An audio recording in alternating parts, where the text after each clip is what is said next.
for this video, I'm actually jumping in here. I've got my wife taking the video, and I'm going to show how I attach the pieces of pine board to the siding.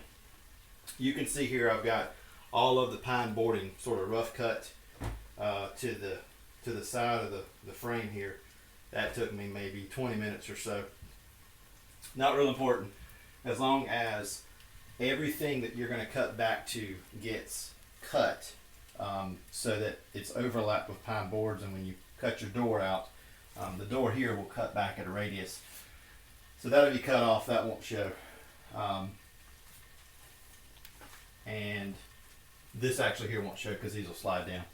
So, first thing I'm going to do, I've already laid a starter course here. One thing that you really do want to get straight is on this very first course here at the bottom. I took and I, of course, laid it from where my hatch wall will be here all the way to the front. You want to make sure that this starter course is very straight and very flush. My floor is going to sit under here, so what I did is I ran my square there and I made sure that my floor, my first board here, was sitting on top of my floor. I put a couple staples in here on the face of it. That's going to be underneath your mattress, so you won't see that anyways. But basically what I did, and I'll show you here, is I take a board, and I've got some 7/8 inch. You could use 1/2 inch or 5/8 or anything around that area. 1/4 inch crown staples. I've got my Harbor Freight El Cheapo brad nailer. And then I use this, what I do is I take and I put down glue where my board's going to be. You could use PL Premium here. I'm using Type Bond. It seems to work really well. This is the same stuff I used on the walls, Type Bond 2. And I get it all over the area where the board's going to go. I'll also stick a little bit at the bottom along the seam. That way when I butt the groove board up to the side of the tongue there, it will stick. And I take the board, put it in, make sure that my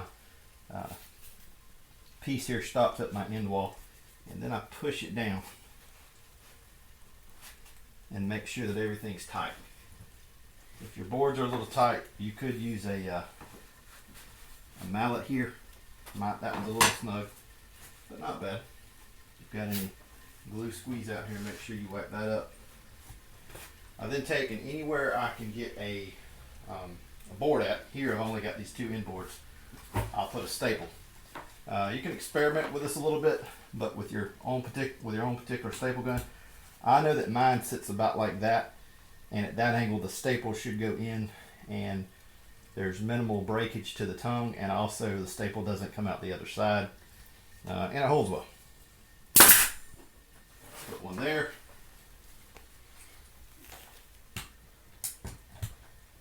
I'm going to put one there. All that really does is serve to hold the glue until the glue dries. You could install all this with staples, and I would think after a few times of driving up and down the road and the trailer bouncing around, the sides will work themselves loose. So the staples don't really do the job here. It's really the glue. The glue sticking to the wood itself, but also sticking to the foam. And you think that the glue and the foam don't make a very good bond, but when you put it as an entire structure, like we talked about for the panels, it's the sum of the parts. So as that stuff is all stuck together, we've already glued the outside on. This is the left wall, so on the other side of this is the outside board. We glue that on. That helps the structure. So what I'll do basically is I'll continue all the way up with these boards all the way to the top, and then when I'm done, I'll come back where I've got down here at the front. You'll see I've got the boards just kind of running wild on the edge. This is my cut edge where I cut the ledge in the last video. I'll take my bottom bearing router bit and I will set it, and I will cut around this, and I will trim these back, and that will be the top of the wall that you see on the inside of the camper once the ceiling's attached. So and this stuff here I'll trim out once I get the door put in, but everything there is long enough that it should work out well. Make sure you keep your joints tight. Make sure you keep these pushed down so that when you get at the top of your door up here, your long board that you put all the way across the top.